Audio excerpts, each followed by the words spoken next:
Debate with Smriti Paruthikad. Community മെഡിസിനിലെ doctor government medical college കോഴിക്കോടിൽ നിന്നുള്ള പ്രതിനിധിയാണ് doctor Aneesh TS. Doctor Fazal Gafoor, അദ്ദേഹം ന്യൂറോളജിസ്റ്റ് എന്ന നിലയ്ക്കാണ് ചർച്ചയിൽ പങ്കെടുക്കുന്നത്. Doctor PS Shajahan KGMCTA central executive മെമ്പറാണ്. ഡോക്ടർ MN കാരശ്ശേരി, സാമൂഹ്യ നിരീക്ഷകൻ. GS ശ്രീകുമാർ, പരാതിക്കാരൻ, മെഡിക്കൽ കോളേജുകളിലെ ദുരവസ്ഥയുമായി ബന്ധപ്പെട്ട് പരാതി നൽകിയ വ്യക്തിയാണ് GS ശ്രീകുമാർ. ഇത്രയും പേരാണ് ചർച്ചയിൽ പങ്കെടുക്കുന്നത്. ആദ്യം ഡോക്ടർ അനീഷിലേക്കാണ്. ഡോക്ടർ അനീഷ്, ഇപ്പോൾ ഡോക്ടർ ഹാരിസ് ചിറക്കൽ ഉയർത്തിയ പരാതി, ആ പരാതിയിൽ വളരെ വേഗം നടപടിയിലേക്ക് കടന്നിരിക്കുന്നു. ഇപ്പോൾ ഹൈദരാബാദിൽ നിന്നും എക്യുപ്മെന്റ്സ് കൊണ്ടുവന്നു, ഓപ്പറേഷനുകൾ, മുടങ്ങിക്കിടന്ന ഓപ്പറേഷനുകൾ തുടങ്ങിയെന്നാണ് കേൾക്കുന്നത്. അപ്പോൾ സിസ്റ്റത്തിന് വേഗത്തിലാകാൻ പറ്റും, സിസ്റ്റത്തിന് സിസ്റ്റമാറ്റിക്കായി പ്രവർത്തിക്കാൻ പറ്റും എന്നതിൻ്റെ തെളിവ് കൂടി അതിനെ കാണുകയാണ്.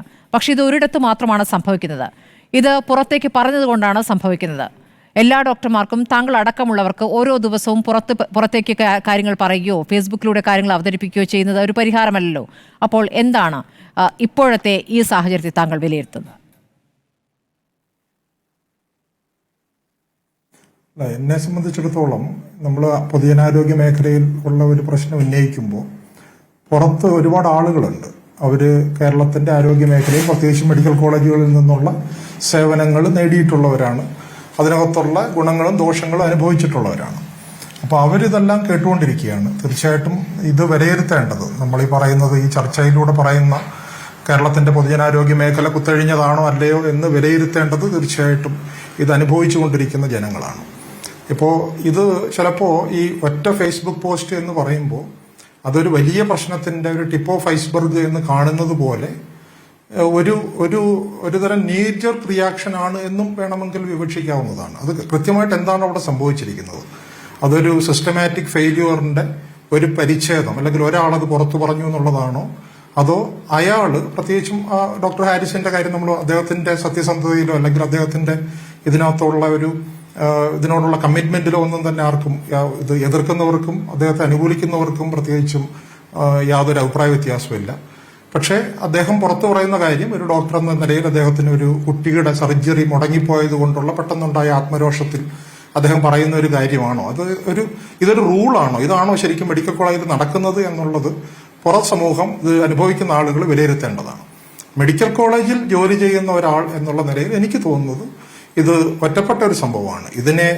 ഈ ഒരു കാര്യത്തിനെ ചൂണ്ടിക്കാട്ടിയിട്ട് മെഡിക്കൽ കോളേജിലെ പ്രവർത്തനങ്ങൾ ഇവാലുവേറ്റ് ചെയ്യുകയും അക്കൗണ്ട് ചെയ്യുകയും ചെയ്തു കഴിഞ്ഞാൽ തീർച്ചയായിട്ടും കഴിഞ്ഞ കുറച്ച് വർഷങ്ങളായിട്ട് മെച്ചപ്പെട്ട പ്രവർത്തനം നടക്കുന്ന മെഡിക്കൽ കോളേജുകളുടെ ഒരു പിക്ചർ ആയിരിക്കും പുറത്തു വരുന്നത് എന്നാണ് എൻ്റെ ഒരു വ്യക്തിപരമായ അഭിപ്രായം. ഞാൻ പുറത്ത് കാണുന്നത് കഴിഞ്ഞ ഒരു 10-15 വർഷമായിട്ട് മെഡിക്കൽ എഡ്യൂക്കേഷൻ അകത്ത് നിൽക്കുന്നയാളെന്നുള്ള നിലയിൽ കഴിഞ്ഞ കുറെ വർഷങ്ങളായിട്ട് പുരോഗമിച്ചുകൊണ്ടിരിക്കുന്ന ഒരു സംവിധാനമാണ് മെഡിക്കൽ കോളേജുകളും കേരളത്തിന്റെ ആരോഗ്യ സംവിധാനവും. ഡോക്ടർ അനീഷ്, താങ്കൾ പറയുന്നത് ഒരു ഭാഗം ശരിയാണ്. കാരണം ഇങ്ങനെ പറയുന്നത് കൊണ്ട് ആർക്കാണ് ഗുണം എന്ന് ആലോചിക്കുമ്പോൾ അത് സ്വകാര്യ ആശുപത്രികൾക്കാണ്. അപ്പോൾ സ്വകാര്യ ആശുപത്രികൾക്ക് മെച്ചമുണ്ടാക്കാനുള്ള ഒരു വിഷയമായിട്ട് ഇതിനെ കാണാൻ പറ്റുമോ എന്നൊരു ചോദ്യം അവിടെ നിൽക്കുന്നു. പിന്നെ ഈ പറയുന്ന ഒരു വൈകാരിക പ്രതികരണമല്ല എന്ന് അദ്ദേഹം വളരെ കൃത്യമായി തന്നെ പറയുന്നുണ്ട്. ഒരാളുടെ ശസ്ത്രക്രിയയല്ല മുടങ്ങിയിരിക്കുന്നത്, 4 പേരിൽ 3 പേരുടേതും മുടങ്ങി എന്നുള്ളതാണ്. അത് വേണമെങ്കിൽ ആരോഗ്യമന്ത്രിക്ക് തന്നെ പരിശോധിക്കാവുന്നതായിരുന്നെന്നും അവിടെ അഡ്മിറ്റായ ആളുകളുടെ കാര്യം പറഞ്ഞു, അതിലൊരാളുടെ കാര്യം പറഞ്ഞു, ശരിയാണ്, എൻ്റെ മകൻ്റെ പ്രായമുള്ള ഒരു കുട്ടിയുടെ ഓപ്പറേഷൻ, ആ ഒരു കാര്യം അദ്ദേഹം എടുത്തു പറയുന്നു. പക്ഷേ ഒരു ഓപ്പറേഷനല്ല പറയുന്നത്. മാത്രമല്ല, ഇത് അളമുട്ടിയാൽ ചേരയും കടിക്കുമെന്ന് പറഞ്ഞ പോലെ അവസാന ഘട്ടത്തിലാണ് അദ്ദേഹം അത് പറയുന്നത്. പല ഘട്ടങ്ങളിലായി ഇങ്ങനെ പാതി വഴിയിൽ നിർത്തുന്നു, പല ഡോക്ടർമാരായിട്ട് ഓപ്പറേഷൻ തീയതി മാറ്റി കൊടുക്കുന്നു, പിന്നീട് വരുമെന്ന് പറഞ്ഞു വിടുന്നു. പക്ഷേ അദ്ദേഹം അത് ചെയ്യാറില്ല. അദ്ദേഹം ഈ 5000-4000 ഒക്കെ രോഗികളിൽ നിന്ന് തന്നെ പിരിച്ചുകൊണ്ട് ആ നടപടികളിലേക്ക് കടന്നു. ഇതൊക്കെ നമ്മൾ വായിച്ചതാണ്, അദ്ദേഹം പറഞ്ഞു കഴിഞ്ഞതാണ്, വിശദീകരിച്ച് കഴിഞ്ഞതാണ്. അതൊരൊറ്റ കേസാണെന്ന് പറയാൻ പറ്റുമോ ഡോക്ടർ അനീഷ്? കാരണം പല മെഡിക്കൽ കോളേജിൽ നിന്നുള്ള പ്രതികരണങ്ങൾ, ഇന്നിപ്പോൾ ഞങ്ങൾ കൊടുത്ത റിപ്പോർട്ടുകളിൽ തന്നെ എത്ര സാധാരണക്കാരാണ് പ്രതികരിക്കുന്നത്. ഉപകരണങ്ങൾ പുറത്ത് നിന്ന് വാങ്ങേണ്ട സ്ഥിതി, മെഡിക്കൽ കോളേജുകളെ ആശ്രയിക്കുന്നത് സാധാരണക്കാരാണ്. അവിടെ നല്ല വിദഗ്ധ ഡോക്ടർമാരുണ്ട് എന്നുള്ള കാര്യത്തിൽ ഒരു തർക്കവുമില്ല. നമ്മൾ ഈ സ്വകാര്യ ആശുപത്രികളെ സഹായിക്കാനായിട്ടുള്ള ഒരു ചർച്ചയേ അല്ല നടത്തുന്നത്. ഇത് സത്യാവസ്ഥ ഇങ്ങനെ മൂടി വെച്ചത് കൊണ്ട് കാര്യമില്ലല്ലോ. അപ്പോൾ ഞാൻ താങ്കളിലേക്ക് വരാം. ഈ അഭിപ്രായത്തോട് യോജിക്കുന്നുണ്ടോ ഡോക്ടർ PS ഷാജഹാൻ എന്നാണ് എനിക്കറിയേണ്ടത്. ഡോക്ടർ PS ഷാജഹാൻ, ഇപ്പോൾ ഡോക്ടർ ഹാരിസ് ഒരു കാര്യം തുറന്നു പറഞ്ഞു. അദ്ദേഹത്തിൻ്റെതൊരു വിപ്ലവ പ്രവർത്തനമായി, അദ്ദേഹം ഒരു വിസിൽ ബ്ലോവറായി പ്രവർത്തിച്ചു എന്ന രൂപത്തിലാണ് കേരളം അദ്ദേഹത്തെ കാണുന്നത്. കാരണം പല ഘട്ടങ്ങളിലായി മാധ്യമങ്ങൾ റിപ്പോർട്ട് ചെയ്യുമ്പോഴും മന്ത്രി അതിനെ ഒരു അജണ്ട വെച്ചുള്ള വിഷയം എന്ന രൂപത്തിലാണ് അതിനെ കണ്ടിരുന്നത്. പക്ഷേ ഒരു ഡോക്ടർ തന്നെ അകത്തുനിന്ന് തന്നെ ആ പ്രതികരണം വരുമ്പോഴാണ് അതിൻ്റെ ബലം കൂടുന്നത്. ആ രൂപത്തിൽ ആ പ്രതികരണം വന്നു കഴിഞ്ഞിരിക്കുന്നു. ഇപ്പോൾ ഡോക്ടർ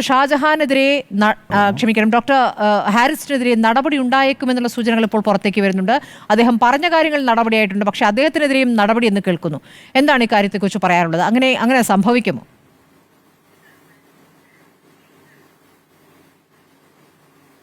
KGMCTയെ സംബന്ധിച്ചോളം പറയുകയാണെങ്കിൽ കേരളത്തിലെ ആരോഗ്യ വിദ്യാഭ്യാസ രംഗത്തെ പാകപ്പിഴകൾ, പാളിച്ചകൾ നിരന്തരമായി ചൂണ്ടിക്കാണിക്കുകയും അത് കൂടുതൽ മെച്ചപ്പെടുത്താനായി സർക്കാരിനൊപ്പം നിൽക്കുകയും ചെയ്തുകൊണ്ടിരിക്കുന്ന ഒരു സംഘടനയാണ്.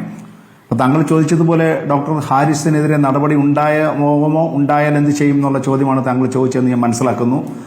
ഇതിനകം തന്നെ ഞങ്ങളുടെ സംസ്ഥാന തലത്തിൽ ഞങ്ങളുടെ സംസ്ഥാന പ്രസിഡന്റ് തന്നെ കൃത്യമായിട്ട് പറഞ്ഞിട്ടുണ്ട്, ഡോക്ടർ ഹാരിസിനെതിരെ ഒരു നടപടി ഉണ്ടായാൽ അതിനെതിരെ KGMCT ശക്തമായി മുന്നോട്ട് വരുമെന്നുള്ള കാര്യം ഞങ്ങൾ തർക്കമില്ലാതെ തന്നെ പറഞ്ഞിട്ടുണ്ട്. അദ്ദേഹം ഒരു വിസിൽ ബ്ലോവർ എന്ന നിലയിൽ ഇത് പറഞ്ഞു. അത് പറഞ്ഞ സാഹചര്യം ഇന്ന് പരിശോധിച്ചുകൊണ്ടിരിക്കുകയാണ്. അതിനൊരു കമ്മിറ്റി വന്നിട്ടുണ്ട്, അന്വേഷണം നടന്നുകൊണ്ടിരിക്കുകയാണ്.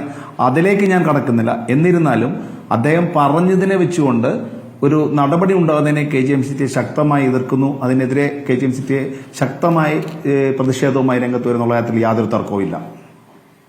ശരി, ഇപ്പോൾ ഡോക്ടർ അനീഷ് പറഞ്ഞതിനോട് താങ്കൾ എത്രത്തോളം യോജിക്കുന്നുണ്ട്? കാരണം ഇത് ഈ പൊതുജന ആരോഗ്യ സംവിധാനത്തിൽ ഇവിടെ മെഡിക്കൽ കോളേജുകൾ, സർക്കാർ ആശുപത്രികൾ നടത്തുന്ന പ്രവർത്തനം അതിനെ താറടിച്ച് കാണിക്കാനുള്ള ഒരു ചർച്ചയായി ഇത് മാറുന്നുണ്ടോ? അങ്ങനെയാണോ നമ്മളിതിനെ ചർച്ച ചെയ്യുന്നത്? അങ്ങനെയല്ലല്ലോ. ഇത് അങ്ങനെ ഒരു ചർച്ചയായി പോകരുത് എന്നാണ് എൻ്റെ ഒരു അഭിപ്രായം. കാരണം ഡോക്ടർ ഹാരിസ് പറഞ്ഞത് ആ ഒരു ഉദ്ദേശത്തോടെ ആയിരിക്കത്തില്ല. അദ്ദേഹത്തിന്റെ ഡിപ്പാർട്ട്മെന്റ് നേരിട്ട പ്രശ്നങ്ങളെ തുടർന്നായിരിക്കും അദ്ദേഹം ഇത് പറഞ്ഞത്. പക്ഷേ ഇത് കേരളത്തിലെ ആരോഗ്യ വിദ്യാഭ്യാസ മേഖലയിൽ മൊത്തം കുഴപ്പങ്ങളാണെന്നും അവിടെ ഒന്നും നടക്കുന്നില്ല എന്നുള്ള ഒരു ധാരണ പൊതുസമൂഹത്തിൽ രൂപപ്പെടാൻ ഈ ഒരു ചർച്ച വഴിവെക്കരുത് എന്നാണ് എൻ്റെ അങ്ങനെ ഒരു ചർച്ചയല്ല നമ്മൾ ഉദ്ദേശിക്കുന്നത്. ഡോക്ടർ ഹാരിസ് ചൂണ്ടിക്കാണിച്ച ഘട്ടം മുതൽ നമ്മൾ അങ്ങനെയല്ല ചർച്ച ചെയ്യുന്നത്. ഒരു കാര്യം ശരിയാണ്, പലപ്പോഴും മെഡിക്കൽ കോളേജ് ആശുപത്രികളിലെ പിഴവുകളെ കുറിച്ചാണ് ചർച്ചയുണ്ടാകാറുള്ളത്. പക്ഷേ ഞങ്ങൾ അങ്ങനെയല്ല. ഇന്നിപ്പോൾ 2 സ്വകാര്യ ആശുപത്രികളിലെ വീഴ്ച, സ്വകാര്യ ആശുപത്രികൾക്കെതിരെ കേസെടുക്കേണ്ടി വന്ന സംഭവങ്ങൾ കൂടി ഇന്ന് ഞങ്ങൾ റിപ്പോർട്ട് ചെയ്ത ദിവസം കൂടിയാണിന്ന്. ആ ആശുപത്രികളെ പേര് പറഞ്ഞു തന്നെയാണ് വാർത്തകൾ റിപ്പോർട്ട് ചെയ്തിട്ടുള്ളത്. റിപ്പോർട്ടർ ചാനൽ അങ്ങനെ ചെയ്യുന്നു എന്നല്ല ഞാൻ അല്ല, ഞാൻ പറയാ പൊതുസമൂഹത്തിലെ ചർച്ച. അതെ, പൊതുസമൂഹത്തിലെ ചർച്ച എന്ന് പറയുമ്പോൾ നമ്മൾ ഡോക്ടർ ഹാരിസ് പറഞ്ഞ നിമിഷം മുതൽ ഈ വിഷയം ചർച്ച ചെയ്യുകയാണല്ലോ. ആദ്യത്തെ ദിവസം മന്ത്രി പറഞ്ഞതല്ലല്ലോ രണ്ടാമത്തെ ദിവസം പറയുന്നത്. മന്ത്രിക്കും സമ്മതിക്കേണ്ടി വന്നു. ഈ ഡോക്ടർ എത്രത്തോളം നല്ല ഡോക്ടറാണ്, അദ്ദേഹത്തിന് ഒരു ദുരുദ്ദേശവുമില്ല എന്ന് മന്ത്രിക്ക് തന്നെ സമ്മതിക്കേണ്ടി വന്നു. പക്ഷെ മന്ത്രി ആദ്യം ഖണ്ഡിക്കാൻ ശ്രമിച്ചത് അവിടെ നടക്കുന്ന ഓപ്പറേഷനിലെ കണക്കുകളൊക്കെ വെച്ചിട്ടാണ്. ഇന്നിപ്പോൾ മെഡിക്കൽ കോളേജിൽ നിന്ന് ഒരുപാട് പ്രതികരണം വന്നിട്ടുണ്ട്. നമുക്കൊന്ന് GS ശ്രീകുമാറിലേക്ക് പോകാം. അദ്ദേഹം ഒരു പരാതിക്കാരനാണല്ലോ. ശ്രീകുമാർ, താങ്കൾ തിരുവനന്തപുരം മെഡിക്കൽ കോളേജുമായി ബന്ധപ്പെട്ടുള്ള വിഷയങ്ങളാണ് പരിശോധിച്ചിട്ടുള്ളതെന്ന് അറിയാം. അവിടെയെല്ലാം നന്നായി നടക്കുന്നു എന്നൊന്നും പറയുന്നില്ല. പക്ഷേ സാധാരണക്കാരായ പാവപ്പെട്ട രോഗികൾക്ക് പരമാവധി ചികിത്സ നൽകാൻ ഡോക്ടർമാരുടെ സംഘം പ്രവർത്തിക്കുന്നുണ്ട്. മെഡിക്കൽ കോളേജ് ആശുപത്രികൾ അവിടെയാണ് അവർക്ക് ആശ്രയം. അതിനെ പൂർണ്ണമായും കരുതേച്ചു കാണിക്കുന്ന രീതിയിലാണോ താങ്കൾ ഈ പരാതികൾ ഉയർത്തുന്നത്? അത് സ്വകാര്യ ആശുപത്രികളെ സഹായിക്കുന്ന രൂപത്തിലായി സംഭവിച്ചുകൂടാ എന്നുള്ള കാര്യം കൂടിയുണ്ട്. നമ്മൾ ഈ തിരുവനന്തപുരം മെഡിക്കൽ കോളേജ് ആശുപത്രി കഴിഞ്ഞ 30 വർഷമായി ആശുപത്രിയുടെ പ്രവർത്തനങ്ങളുമായിട്ട് ബന്ധപ്പെട്ട് പ്രവർത്തിക്കുന്ന ആളാണ്. അതിൽ 5 വർഷക്കാലം കൗൺസിൽ എന്ന നിലയിലും ആശുപത്രി വികസന സമിതി അംഗം എന്ന നിലയിലും കൂടുതൽ അടുത്ത് പ്രവർത്തിക്കാനും അതിൻ്റെ കൃത്യമായ കാര്യങ്ങളെക്കുറിച്ച് മനസ്സിലാക്കി പ്രതികരിക്കുവാനും പ്രവർത്തിക്കുവാനും കഴിഞ്ഞ ഒരാളാണ്. അപ്പോൾ ആ തരത്തിൽ നമ്മൾ ചില കാര്യങ്ങൾ ചൂണ്ടിക്കാണിച്ചാൽ അത് യാഥാർത്ഥ്യമല്ല എന്നോ അത് തെറ്റാണെന്നോ പലരും പറയാറുണ്ട്. പക്ഷേ ഈ കാര്യത്തിൽ ഞാൻ 2023 ഈ പരാതി നൽകുന്നത്. ഇപ്പോൾ 25. ഈ 23 നൽകിയ പരാതിയിൽ തന്നെ ഞാൻ അന്ന് പറഞ്ഞത് യൂറോളജി ഭാഗത്ത് ശസ്ത്രക്രിയകൾ 1 മാസമായി മുടങ്ങിയിരിക്കുന്നു. നിലവിൽ 130-ലധികം ശസ്ത്രക്രിയകൾ നടക്കാതെ സാഹചര്യമാണ് 23 23 മുതൽ ഇങ്ങോട്ട് തന്നെ ഇത് തന്നെ സംഭവിച്ചുകൊണ്ടിരിക്കുകയാണ്. പക്ഷേ ഇന്ന് എന്നെപ്പോലെയുള്ള ഒരു സാധാരണ പൊതുപ്രവർത്തകൻ പറഞ്ഞാൽ അത് പൊതുസമൂഹത്തിൽ എത്ര സ്വീകാര്യത ഉണ്ടാവുമെന്ന് നിങ്ങൾക്ക് എല്ലാവർക്കും മനസ്സിലാക്കും. അതാണ് ഡോക്ടർ ഹാരിസ് പറഞ്ഞത്. പക്ഷേ ശ്രീകുമാർ ഒന്ന് ഇടപെടുകയാണ്. ഇപ്പോൾ വന്ന ബ്രേക്കിംഗ് വാർത്തയിലേക്കാണ്. മുഖ്യമന്ത്രി സർക്കാരിന്റെ സമീപനം എന്ത് എന്ന് വ്യക്തമാക്കുന്ന പ്രതികരണം മുഖ്യമന്ത്രി ഇന്ന് വന്നു കഴിഞ്ഞിരിക്കുന്നു. കാരണം ആരോഗ്യ മേഖലയെ തെറ്റായി ചിത്രീകരിക്കാൻ ശ്രമം നടക്കുന്നു എന്നാണ് അദ്ദേഹം പറഞ്ഞിരിക്കുന്നത്. ഡോക്ടർ ഹാരിസ് ചിറക്കൽ അഴിമതി തീണ്ടാത്ത ആത്മാർത്ഥതയോടെ ജോലി ചെയ്യുന്ന ഉദ്യോഗസ്ഥനാണ്. അത്തരം ഒരാൾ ഇന്ത്യയിലെ ഏറ്റവും നല്ല ആരോഗ്യ മേഖലയെ തെറ്റായി ചിത്രീകരിക്കുന്നതിന് കാരണമായി. ശസ്ത്രക്രിയകൾക്ക് ആവശ്യമായ എല്ലാ കാര്യങ്ങളും സർക്കാർ ഒരുക്കിയിട്ടുണ്ട്. ഇല്ലാത്ത ഉപകരണങ്ങൾ വളരെ വേഗം വാങ്ങി നൽകാറുണ്ട്. കേരളത്തെ താറടിച്ചു കാണിക്കണമെന്ന് ആഗ്രഹിക്കുന്നവർക്ക് ഉപയോഗിക്കാൻ കഴിയും വിധം അതൃപ്തി പുറത്തുവിട്ടാൽ നല്ല പ്രവർത്തനങ്ങളെല്ലാം തെറ്റായ ചിത്രീകരണത്തിനിടയാക്കും. എന്താണ് ഇതിനർത്ഥം? ഞാൻ ആ ചോദ്യം ഇപ്പോൾ ചോദിക്കാൻ പോകുന്നത് ഡോക്ടർ ഫസൽ ഗഫൂറിലേക്കാണ്. ഡോക്ടർ ഫസൽ ഗഫൂർ, ഒരു തിരുത്തൽ തുടങ്ങും, സിസ്റ്റം ശരിയാക്കി തുടങ്ങുന്നു എന്ന സൂചനകൾ നമുക്ക് ലഭിച്ചിരുന്നു. പക്ഷെ അപ്പോൾ തന്നെ ഡോക്ടർ ഹാരിസിനെതിരെ നടപടി ഉണ്ടാകുമെന്ന സൂചനകൾ ഉണ്ടായിരുന്നു. നടപടി ഉണ്ടാകും എന്നതിൻ്റെ കൃത്യമായ സൂചനയായി ഞാൻ ഇപ്പോൾ മുഖ്യമന്ത്രിയുടെ പ്രതികരണത്തെ കാണുകയാണ്. താങ്കളോ? ആദ്യം തന്നെ ഒരു കാര്യം പറയട്ടെ. ഞാൻ കോഴിക്കോട് മെഡിക്കൽ കോളേജിലെ വിദ്യാർത്ഥിയായിരുന്നു. എൻ്റെ അച്ഛൻ അവിടെ പ്രൊഫസറായിരുന്നു. അതിന് പുറമെ നമ്മുടെ ഇന്ത്യയിലെ വലിയ മെഡിക്കൽ കോളേജുകൾ ഹൈദരാബാദ്, മദ്രാസ്, അവിടെയൊക്കെ പഠിച്ചതാണ്. ഈ ഒരു തർക്കവും വേണ്ട. ഏറ്റവും മികച്ച ഡോക്ടർമാർ, ഏറ്റവും മികച്ച തരത്തിലുള്ള സേവനം നടത്തുന്ന സ്ഥലങ്ങളാണ്. ഏറ്റവും ക്വാളിഫൈഡ് ആൾക്കാർ. ഞാൻ പ്രൈവറ്റ് മെഡിക്കൽ കോളേജ് ഇരുന്നുകൊണ്ടാണ് സംസാരിക്കണമെന്ന് മനസ്സിലാക്കാം. അവിടെ PSC ഉപകാരം വെറും മെറിറ്റിൽ വന്നിട്ടുള്ള ഏറ്റവും നല്ല അധ്യാപകർ പഠിപ്പിക്കുന്ന സ്ഥലമാണ്. അവിടെ വീഴ്ചകളുണ്ടാവും. അതെന്താണെന്ന് വെച്ചാൽ ടെക്നോളജിക്കൽ പ്രോഗ്രസ് നടക്കുമ്പോൾ സർക്കാരിന് അതിന് ചില പരിമിതികളുണ്ട്. ഈ പുതിയതായിട്ടുള്ള പല സംവിധാനങ്ങൾ കൊണ്ടുവരാൻ എല്ലാത്തും പുതിയതായിട്ടുള്ള സംവിധാനങ്ങളാണ് വന്നുകൊണ്ടിരിക്കുന്നത്. അങ്ങനെ വരുമ്പോൾ എല്ലാവരും ആ പുതിയ സംവിധാനങ്ങളാണ് ആവശ്യപ്പെടുന്നത്. ആ പുതിയ സംവിധാനങ്ങൾ ആവശ്യപ്പെടുമ്പോൾ വലിയ ക്യൂ ഉണ്ടാകുന്നു. എന്തിനു പറയുന്നത്, MRI സ്കാൻ എടുക്കാനായിട്ട് ദിവസങ്ങളോടെടുക്കും. അത്ര വലിയ ക്യൂ ആണ് അവിടെ നടന്നുകൊണ്ടിരിക്കുന്നത്. ഒന്ന്. രണ്ടാമത്തെ കാര്യം എന്താണെന്ന് വെച്ചിട്ടുണ്ടെങ്കിൽ, നമ്മൾ നോക്കേണ്ട ഇത് ഒരു വലിയൊരു ഒരു പ്രൈവറ്റ് ഹോസ്പിറ്റലിൽ എന്ത് ബില്ല് വരും, ഇതിനെന്ത് ബില്ല് വരും എന്നുകൂടെ നമ്മൾ കണക്കിലെടുക്കണം. എല്ലാ കേസുകളും എമർജൻസി അല്ല എന്ന് നമ്മൾ മനസ്സിലാക്കണം. അപ്പോൾ ആ നിലക്ക് ഡോക്ടർമാർ, അവിടെ നിൽക്കുന്ന ഡോക്ടർമാർ ഏറ്റവും മികച്ച സേവനം നടത്തുന്ന കൂട്ടത്തിലാണ്. അതിലിപ്പോൾ ഹരീഷ് വിളിച്ചു പറഞ്ഞു അത് ഗവൺമെൻറ്റുമായിട്ടുള്ള എന്താണ് അതിൻ്റെ കോൺഫിഡൻഷ്യാലിറ്റി ക്ലോസ് എന്ന് പറഞ്ഞൊരു സാധനം ഉണ്ടാവും ഒരു കാര്യത്തിൽ. അങ്ങനെ പബ്ലിക്കായിട്ട് ഒരു ഡോക്ടർ, അവിടെ വർക്ക് ചെയ്യുന്ന ഡോക്ടർ വിളിച്ചു പറയാൻ പാടുണ്ടോ എന്ന് ചോദിച്ചാൽ അതിനോട് ഞാൻ യോജിക്കുന്നില്ല. കാരണം ഒരുപാട് പരിമിതികൾക്കുള്ളിൽ നിന്നുകൊണ്ടാണ് എല്ലാവരും വർക്ക് ചെയ്യുന്നത്. പക്ഷേ ഡോക്ടർ ഫസൽ ഗഫൂർ, അതിനുശേഷം എന്ത് സംഭവിച്ചെന്ന് നോക്കൂ.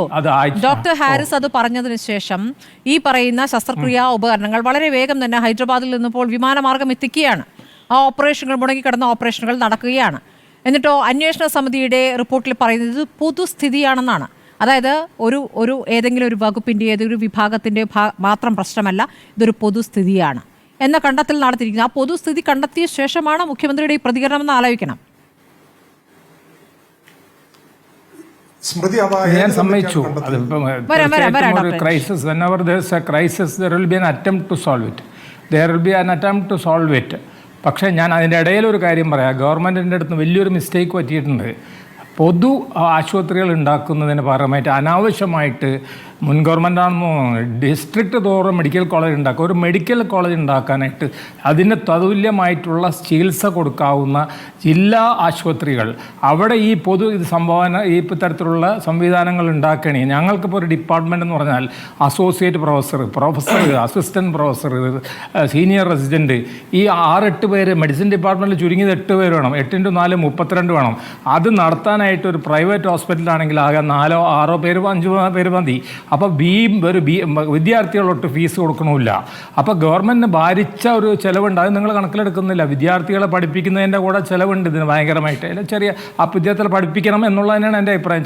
ചെറിയ ചിലവില്ല. അപ്പോൾ ആ നിലക്ക് ഈ പറഞ്ഞ മാതിരി ഇൻസ്ട്രുമെൻറ്റേഷൻ്റെ കാര്യമാണെങ്കിൽ, അല്ലെങ്കിൽ സാധനങ്ങൾ ലഭിക്കുന്നതിൻ്റെ കാര്യമാണെങ്കിൽ തീർച്ചയായിട്ടും ഒരു ഇതുണ്ടാവും. കാരണം സാധാരണ ഒരു പ്രൈവറ്റ് മെഡിക്കൽ കോളേജിൽ ഒരു 1000 പേര് OP-യിൽ വരണമെങ്കിൽ, മനസ്സിലായില്ലേ, ഒരു OP-യിൽ ഒരു ദിവസം 1000 പേര് വരണമെങ്കിൽ, എൻ്റെ ഓർമ്മ ശരിയാണ്, കോഴിക്കോട് മെഡിക്കൽ കോളേജിൽ ഞാൻ പഠിച്ചതാണ്, അതുകൊണ്ട് പറയുന്നത്, അവിടെ 6000 പേര് വരുന്നു. ഉസ്മാനിയ മെഡിക്കൽ കോളേജിൽ ഹൈദരാബാദിൽ 8000 പേര് വരുന്നു. മദ്രാസ് മെഡിക്കൽ കോളേജിൽ 8000 പേര് വരുന്നു. ഇത്രയധികം രോഗികളുടെ ഒരു ലോഡുണ്ട്. ആ രോഗികളെയാണ് നമ്മൾ ഓപ്പറേഷന് ഇങ്ങനത്തെ കാര്യങ്ങൾ. പിന്നെ PSC വിളിച്ചിട്ട് ഡോക്ടർ, രോഗികൾ വന്നു കഴിഞ്ഞാൽ അവർക്ക് കിട്ടുന്ന ചികിത്സ, അവർക്ക് ശസ്ത്രക്രിയ നടത്തണമെങ്കിൽ ഉപകരണങ്ങൾ പുറത്തുനിന്ന് വാങ്ങേണ്ട സ്ഥിതി, അതൊക്കെ തന്നെയും പല രോഗികളായി നമ്മളോട് പ്രതികരിച്ചത് ഇപ്പോൾ നമ്മുടെ മുന്നിൽ നിൽക്കുകയാണ്. പല ഓപ്പറേഷനുകളും അടിയന്തരമായി നടത്തേണ്ട ഓപ്പറേഷൻ 6 മാസം കഴിഞ്ഞ് വരൂ എന്ന് പറയുന്നു. ഇതൊക്കെ തന്നെ ഒരു സ്ഥിതിയാണല്ലോ. ഇത് പൊതുസ്ഥിതി എന്ന് പറയുമ്പോൾ ആ സിസ്റ്റം വേഗത്തിൽ സഞ്ചരിക്കേണ്ടിടത്ത് മുടന്തുന്നു എന്നുള്ളൊരു സ്ഥിതി അവിടെ നിൽക്കുന്നു. അതപ്പോൾ എങ്ങനെ പരിഹരിക്കും? അപ്പോൾ താറടിച്ച് കാണിക്കാനുള്ള ശ്രമം എന്ന് അതിനെ വ്യാഖ്യാനിച്ചാൽ എങ്ങനെയാണത് ശരിയാവുക? ഡോക്ടർ MN കാരശ്ശേരി, ഇന്നിപ്പോൾ മുഖ്യമന്ത്രിയുടെ ഏറ്റവും ഒടുവിലത്തെ പ്രതികരണത്തെ താങ്കൾ എങ്ങനെ കാണുന്നു? ഇപ്പോൾ ഡോക്ടർ ഹാരിസ് ചിറക്കലിനെതിരെ നടപടി ഉണ്ടാകുമെന്ന് ഏതാണ്ട് ഉറപ്പാവുകയാണ്.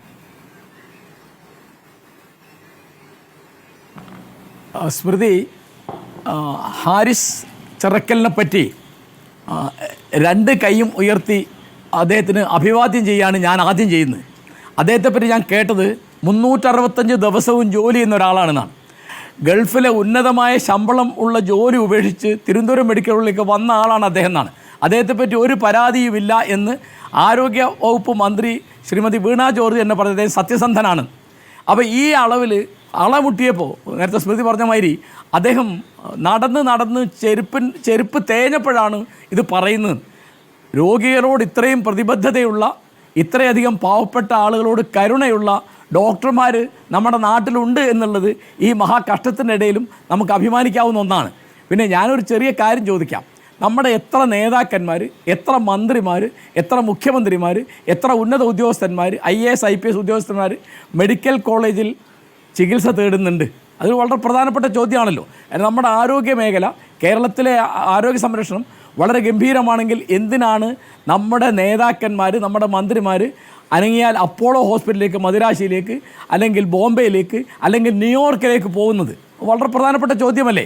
ഇപ്പോൾ കൊച്ചിയിൽ പ്രധാനമന്ത്രിയായിരുന്നു ഇക്കണ്ട വാര്യർ. അദ്ദേഹം പ്രധാനമന്ത്രിയായിട്ട് പിരിഞ്ഞ അദ്ദേഹം ചികിത്സ തേടിയത് സർക്കാർ ആശുപത്രിയിലാണ്.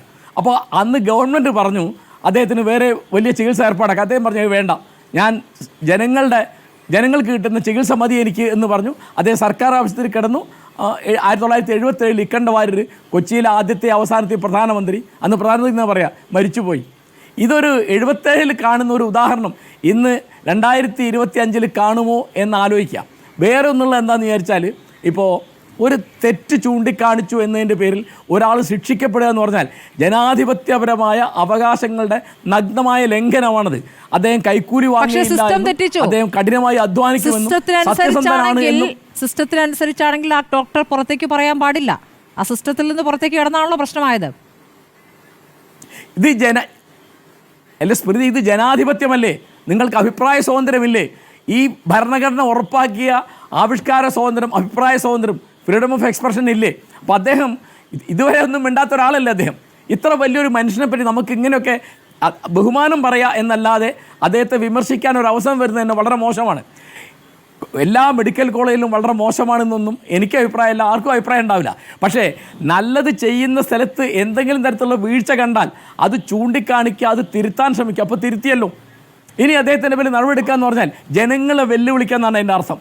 ഒരു മനുഷ്യൻ്റെ സത്യസന്ധതയെ, ആത്മാർത്ഥതയെ, അതാണ് ഏറ്റവും ആത്മാർത്ഥതയുള്ള നമ്മുടെ നാട്ടിലെ ഡോക്ടർമാരിൽ പ്രധാനപ്പെട്ട ഒരാളാണ്. എനിക്ക് അദ്ദേഹത്തെ നേരിട്ട് അറിയില്ല, ഞാൻ അദ്ദേഹത്തെ പറ്റി മനസ്സിലാക്കിയത്, ഹാരിസ് ചിറക്കൽ. അപ്പോൾ അദ്ദേഹത്തിന് ഗവൺമെൻറ് ബഹുമാനം പറയാണ് വേണ്ടത്.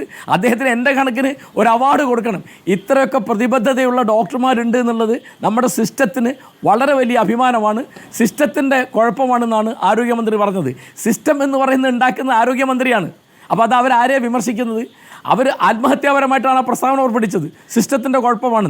സിസ്റ്റം എന്ന് പറയുന്നത് ഗവൺമെൻറ് ഉണ്ടാക്കുന്നതാണ്. അപ്പോൾ ഇങ്ങനൊരു കുഴപ്പമുണ്ട്, ഇങ്ങനൊരു പരിമിതിയുണ്ട്, അത് അദ്ദേഹം പറഞ്ഞ കളവാണെങ്കിൽ നടപടി എടുക്കണം. കളവല്ല എന്നുള്ളത് 100 തെളിവ് അവിടെ ഉണ്ടല്ലോ. കാരണം കയ്യിൽ നിന്ന് പൈസ കൊടുത്ത് ഉപകരണങ്ങൾ വാങ്ങിയും മരുന്ന് വാങ്ങിയും അവിടെ അനവധി ശസ്ത്രക്രിയകൾ നടന്നു എന്നുള്ളതിന് ജീവിക്കുന്ന തെളിവുകളുണ്ട്. നിങ്ങൾ പുറത്തുവിട്ടിട്ടുണ്ട്, പല ചാനലുകളും പുറത്തുവിട്ടിട്ടുണ്ട്. അപ്പോൾ അദ്ദേഹം കളവ് പറഞ്ഞെങ്കിൽ നടപടിയെടുക്കണം, സത്യം പറഞ്ഞതിന് ഒരാൾ ശിക്ഷിക്കപ്പെടുക. അല്ല, കളവ് പറയുകയല്ലോ. അത് അദ്ദേഹം ഏകാധിപത്യമാണ് എന്നാണ് പറഞ്ഞ അതിന്റെ ഉടനെ അർത്ഥം. അവിടേക്ക് എക്യുപ്മെന്റ്സ് എത്തിക്കുന്നു, അത് ഹൈദരാബാദിൽ നിന്ന് വളരെ വേഗം എത്തിക്കുന്നു, ആ ഓപ്പറേഷനുകൾ നടക്കുന്നു എന്നുള്ളതാണ്.